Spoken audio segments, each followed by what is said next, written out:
దయచేసి ఇప్పటికి కూడా నన్ను ఈ స్థాయికి తీసుకొచ్చిన నాకు రాజకీయంగా జన్మనిచ్చినటువంటి నా అచ్చంపేట సోదర సోదరిమణులకు, యువకులకు, మేధావులకు, జర్నలిస్టులకు, అదేవిధంగా మహిళలకు, కుల సంఘాలకు, ప్రజా సంఘాలకు ప్రతి ఒక్కరి కూడా నేను చేతులు జోడించి నేను మీకు చెప్పకుండా రాజీనామా చేసినందుకు మన్నించాలని నేను కోరుతా ఉన్నా.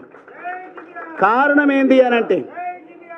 ఏంది అంటే చాలా ఫోకస్డ్గా ఉంటుంది బీఆర్ఎస్ పార్టీ ఎప్పుడు కూడా ఎన్నికల పాయింట్ ఆఫ్ వ్యూలో, ఎన్నికల కోసం, పార్టీ పరిరక్షణ కోసం, వారి వ్యక్తిగత పరిరక్షణ కోసం సిద్ధంగా ఉంటుంది. ఒకవేళ కనుక నేను నా ఆత్మీయులతోన ఒక్కరితో చర్చించినా నాకు తెలుసు ప్లాన్ బి సిద్ధంగా ఉంటుంది బీఆర్ఎస్ పార్టీలో. ఏ రకంగా క్యారెక్టర్ అసాసినేట్ చేయాలి, ఏ రకంగా పార్టీ నుంచి పొగబెట్టి పంపించాలి, ఏ రకంగా ఒక మచ్చ వేసి ముద్ర వేసి పంపించాలని ఒక కుట్ర జరుగుతుందని మాత్రమే నేను మీకు చెప్పకుండా రావడం జరిగింది, రాజీనామా చేయడం జరిగింది. చేరే సందర్భంలో కూడా నిర్ణయం తీసుకున్న తర్వాతనే నా కాంగ్రెస్ వాళ్ళు కూడా అడిగిండ్రు, బీజేపీ పార్టీ వాళ్ళు కూడా నా మూమెంట్ చూసిన తర్వాత తమ్ముడు అన్న రండి అని చెప్పేసి అడగడం జరిగింది. అప్పుడే నేను నిర్ణయం నా అంతటా నేను వ్యక్తిగతంగా తీసుకున్నటువంటి భావన నా నియోజకవర్గ ప్రజల్లో, నా ఉమ్మడి మహబూబ్ నగర్ జిల్లా ప్రజల్లో, అదేవిధంగా రాష్ట్ర వ్యాపితంగా నేను ఈ స్థాయికి రావడానికి ఒక్కొక్క దశలో ఒక్కొక్కరు సహకరించినటువంటి వాళ్ళు, సూచించినటువంటి వాళ్ళు, నడిపించినటువంటి వాళ్ళు అఫెండ్ అయ్యినరు, బాధపడుతున్నారు. ఇక చేరికనైనా అందరితో చర్చించి తీసుకోవాలనే ఆలోచనతోన రిజిగ్నేషన్ అయిపోయిన తర్వాత నేను అందరితో మాట్లాడడం జరిగింది. నాకు 2 పార్టీలలో కూడా అవకాశం ఉంది, కానీ నేను ఒక కన్ఫ్యూజన్ స్టేట్లో ఉన్నా. కారణం ఏంది అని అంటే నాకేమో పదవి కొత్త కాదు, వాస్తవంగా చిన్న వయసులో ఆ భగవంతుడి దయ, మా తల్లిదండ్రుల ఆశీర్వాదం, నా ప్రజల దీవెనల వల్ల, అదేవిధంగా నా హార్డ్ వర్క్ వల్ల నేను 2 సార్లు శాసనసభ్యుడినైనా. మళ్ళీ శాసనసభ్యుడు కావాలనో, పార్లమెంట్ సభ్యుడు కావాలనో, నామినేటెడ్ పదవులు కావాలనో అనేది నాకు కాంక్ష లేదు. ఈరోజు 10 రూపాయల సభ్యత్వం అన్న ఏదైతే ఇచ్చిండో, 100 రూపాయలు అంటారు, 100 రూపాయల సభ్యత్వం కూడా అవసరం లేదు. నేను ఈ కుటుంబంలో నా జర్నీని ఒక సామాన్య కార్యకర్తలాగా మొదలు పెడతా. మీరు ఇచ్చేటువంటి ఆలోచన, సలహాలు, సూచనలు తీసుకొని మీరు ఏదైతే దేశ రక్షణ కోసం, తెలంగాణ రాష్ట్రాన్ని కాపాడడం కోసం, అవినీతి రహితమైనటువంటి పాలనను ప్రజలకు అందించాలని ఒక ఆలోచనతోన మీరు ఏదైతే ప్రయత్నం చేస్తూ ఉన్నారో ఆ ప్రయత్నాన్ని ముందుకు తీసుకుపోయే విధంగా ఒక నిఖార్సైనటువంటి కార్యకర్తగా మీకు అందరికీ కూడా తెలుసు.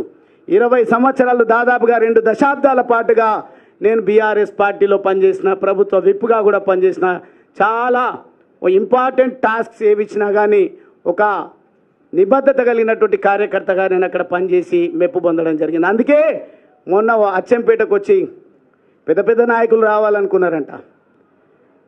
వెళ్ళినట్టయితే ఇటు సామాన్యుడు కాడు, మంచిగా ఉన్నంత వరకు మంచిగా ఉంటాడు. మేమన్నా అనరానిది అంటే ఖచ్చితంగా మమ్మల్ని వెంటాడుతాడు అనే భయంతోన పెద్ద లీడర్లు అని ఎవరైతే ఉన్నారో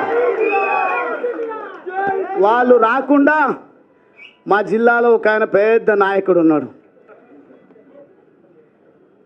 2004లో పోటీ చేస్తే 6000 ఓట్లు ఏమొచ్చినాయి. మీకు ఎన్ని వచ్చినాయి? మొదటిసారి ఫోన్ చేస్తే పోటీ చేసే దాకరన్నా 15,000. ఆయన ఒక రకంగా చెప్తే ఒక బ్యూరోక్రాట్ పదవిలో ఉన్నారు, చైర్మన్గా ఒక డిపార్ట్మెంట్లో పనిచేసిండ్రు. ఈ జాతీయవాదం నచ్చి అక్కడ కోన్ పూస్తా కొల్లాపూర్ అన్నప్పుడు కొల్లాపూర్ దేశ రక్షణ కావాలని కోరుకుంటుంది కాబట్టి నేను అక్కడ వెళ్ళి పోటీ చేస్తా అంటే వారికి మొదటిసారి 15,000, రెండవసారి కూడా అద్భుతమైనటువంటి 30,000. రాబోయేది ఒక్కొక్క నియోజకవర్గంలో 1,00,000 ఓట్లు రాబోతా ఉన్నాయి. ఆ రోజు 6,000 ఓట్లు వచ్చిన వాళ్ళు 2014లో ఓడిపోయిన ఆయన ప్లానింగ్ బోర్డు వైస్ చైర్మన్ అయ్యిండు. తర్వాత మొదటిసారి గెలిచినబడి మంత్రి అయ్యిండు. దళితుని ముఖ్యమంత్రి చేస్తానప్పుడు నాకు ఆస్పిరేషన్ లేదు, కానీ తెలంగాణ రాష్ట్ర సాధన ఉద్యమంలో కేసీఆర్ గారు పనిచేసిండ్రు. అన్ని పార్టీలను ఏకం చేసే ప్రయత్నం చేసిండ్రు. ఎవరి వల్ల వచ్చింది, ఏమొచ్చింది, ఒకవేళ చర్చ సమగ్రంగా జరిపితే తప్పకుండా విలువలతో చర్చించుకుందాం. మా వల్లనే తెలంగాణ వచ్చిందంటే తెలంగాణ ఎవరి వల్ల వచ్చిందో చర్చను విస్తృతంగా ప్రజల్లోకి తీసుకువెళ్ళడానికి నేను సిద్ధంగా ఉన్నా.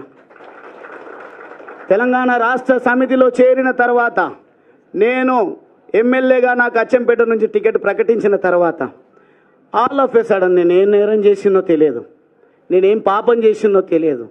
అచ్చంపేటలో మొదటిసారిగా నిలబడబోతా ఉన్నాడు ఒక నికార్సైన యువకుడు, ఎవరి పొత్తు లేకుండా గెలిచొస్తాడు అని లక్షల సార్లు కేసీఆర్ గారు చెప్పిండ్రు. కానీ రెండు రోజులకే నాకు ఎంపీ టికెట్ ఇచ్చిండ్రు. మరి నేను ఒక్క మాట కూడా మాట్లాడలేదు. కారణం ఏంటంటే ఆశయం ఎమ్మెల్యే కావాలని ఉన్నది ముందు నాకు, ఎందుకంటే political power is master key అని. కానీ వాతావరణం మాత్రం తెలంగాణ రాష్ట్ర ప్రజలు తెలంగాణ రాష్ట్రాన్ని కోరుకుంటున్నారని, తెలంగాణ రాష్ట్రం రావాలంటే పార్లమెంటులో బిల్లు పెట్టాలి, గర్జించాల్సింది పార్లమెంటులో అని నన్ను కొన్ని రెచ్చగొట్టే మాటలా ప్రోత్సహించే మాటలా నాకు తెలియదు. కానీ వాటన్నిటికీ ఏం టెంప్ట్ కాలేదు. నేను ఏ అవకాశం ఇచ్చినా ఇవ్వకపోయినా నేను సిద్ధంగా ఒక కార్యకర్తలాగా తెలంగాణ రాష్ట్ర సాధన కోసం పనిచేస్తా అని చెప్పి నేను ఎంపీగా పోటీ చేస్తే కేసీఆర్ గారు మహబూబ్ నగర్ నుంచి పోటీ చేసిండ్రు. నా దగ్గరికి ఒక్క ఇన్ఛార్జ్ కూడా రాలేదు. నా దగ్గర నాగర్ కర్నూలు పార్లమెంటు పరిధిలో 7 అసెంబ్లీ సెగ్మెంట్స్ ఉంటే ఒక్క సెగ్మెంట్లో కూడా కారు గుర్తు పైన ఎమ్మెల్యే అభ్యర్థిని నిలబెట్టలేదు. కానీ ప్రజల లోపల ఉన్నటువంటి ప్రగాఢమైనటువంటి కోరిక తెలంగాణ రాష్ట్రం రావాలి, ఒక యువకుడు వచ్చిండు, చదువుకున్న యువకుడు వచ్చిండని ఓట్లు వేద్దామని అంటే 3,80,000 పైచిలకు ఓట్లను 2009లో నేను సాధించడం జరిగింది.